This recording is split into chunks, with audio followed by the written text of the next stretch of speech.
What's going on YouTube? This is Carlos from Team Archaic, and first off, on behalf of our team, I'd like to thank you to all the people who've seen our videos, and please like, comment, and subscribe. If there's anything you want to see from us, maybe another video like this, let us know, or if you want to see a duel between any of the decks that we possibly have that you've maybe seen already, just let us know. We can try to set that up for you, okay? Now, for the people who have seen our videos already, you might have seen that I do run prophecies, and I decided that maybe for all those players, because all those players who are maybe starting off with the deck or just want a little tips on to make play a little better, I thought maybe I'd give some tips and tricks. Now, first off, I do run Priestess build right now, so I will be going over combos. Well, not combos, more per se. They're more of little loops and little tricks you can do because we don't exactly have like a magician shark combo that just leads to ridiculousness, or a future fusion for chaos dragons.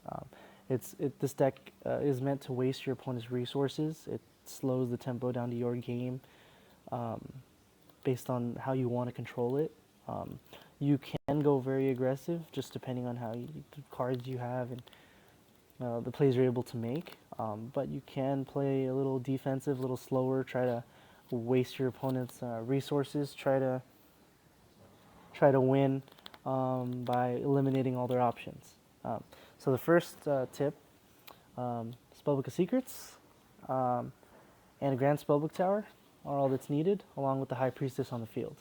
So all you need is Tower on field, Priestess, and Secrets in hand.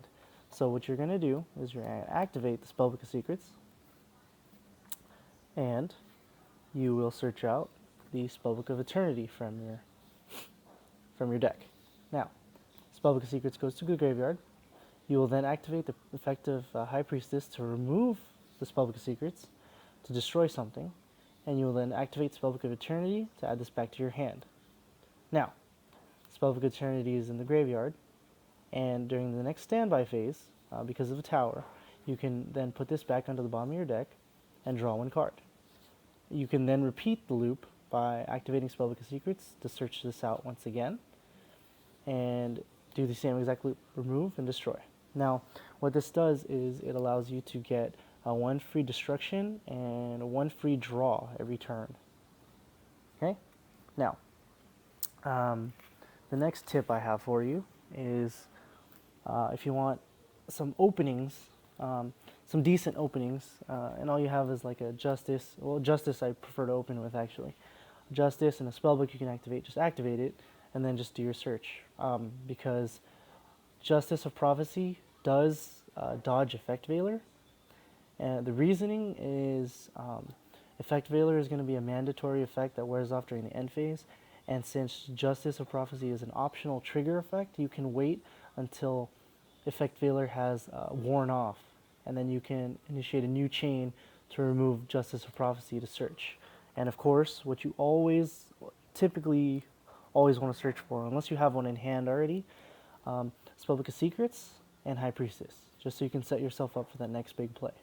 Now, when you do this, you do set yourself open for some wide attacks. So I highly suggest, if you run the deck, to run Tragodia, because your hand size is fairly large a majority of the time. I can't guarantee always, but a majority of the time Tragodia will be at 2400 and up, and Gores, because Gores is Gores, and he just says no to OTKs.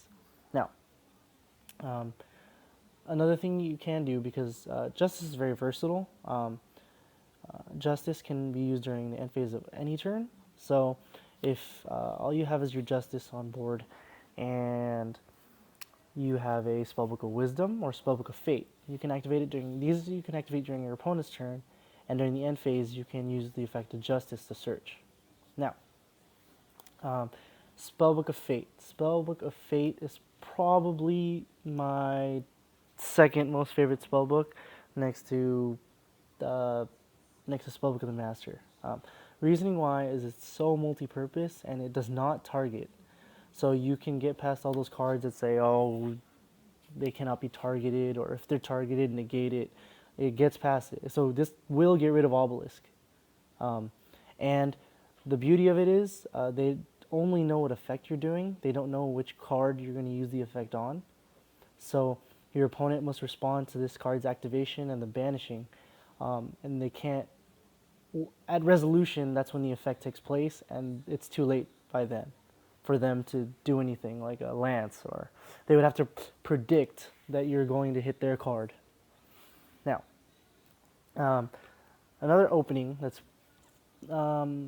this isn't my favorite opening, but it's a good opening, I think, and it's any combination of the secrets in the tower. Now, you can even if you don't have the secrets, I suppose, because you can summon, search for the secrets, activate the secrets to search for the Spellbook of the Master, which, hold on, let me get for you guys. Spellbook of the Master. Now, since Secrets is in Graveyard, you can activate this to copy the effect of Secrets to search out the Spellbook of Fate. Now, that is now in the graveyard. So, you will activate the Grand Spellbook Tower, and then you can now set Spellbook of Fate. Now, what this does is it allows you to be defensive, and if not, if they decide not to kill this, I mean, you're going to get a free draw anyway, and you can summon another Spellbook Magician and go into Shining Elf or a Dagusto Phoenix, whichever you feel. But if they do attack, add attack declaration, you can activate the Fate to banish 2 to use the second effect. Now, the second effect either flips a monster into face down defense or into face up attack. Now, all they know, your opponent knows, is you're going to use the second effect. So you can banish 2. So you can either block their attack, or if you want the attack to go through and get a free search, you can flip this down, and since the number of monsters did not change, it does not result in a replay, and the attack will go through, and you will get to search. Okay?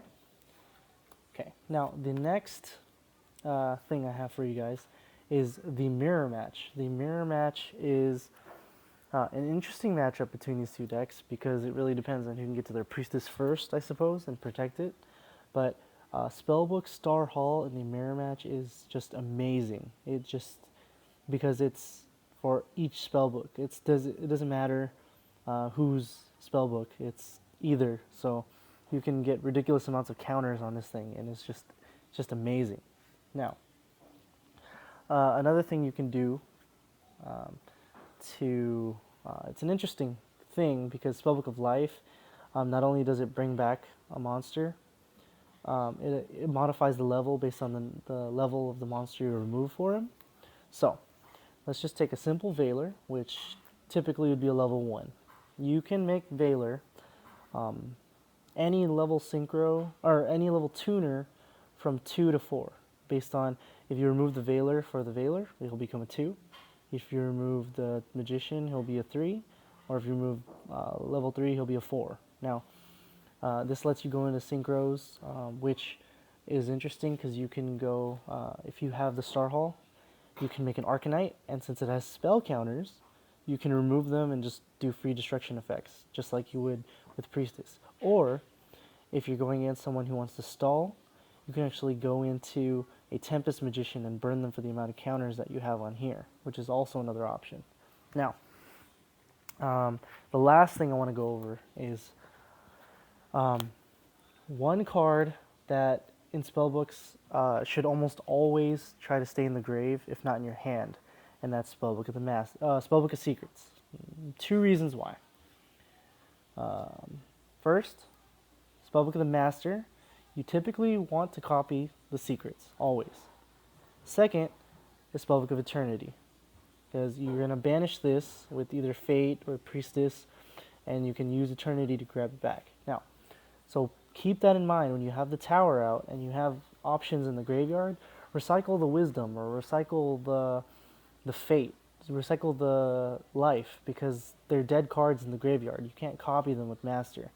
Your last options you want to do, unless you're out in your graveyard, is you don't want to put your only Spellbook of Power in the grave or back into your deck. You don't want to put your Spellbook of Secrets back into the deck. You want those to be live for Spellbook of the Master. And this card.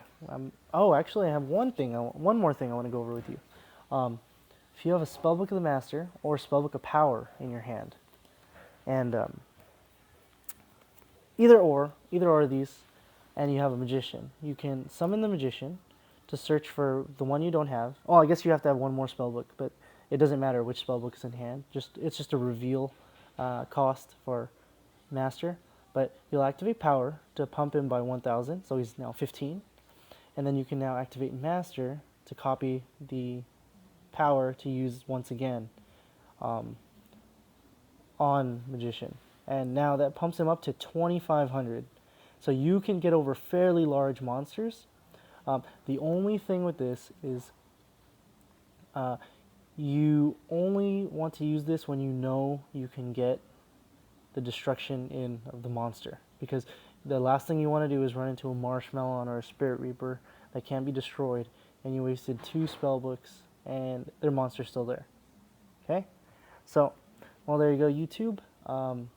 If you have any questions, or maybe you want to see another segment like this, or maybe there's something you want me to go over with prophecies, there's something you want to see, just let me know. I can definitely do that for you.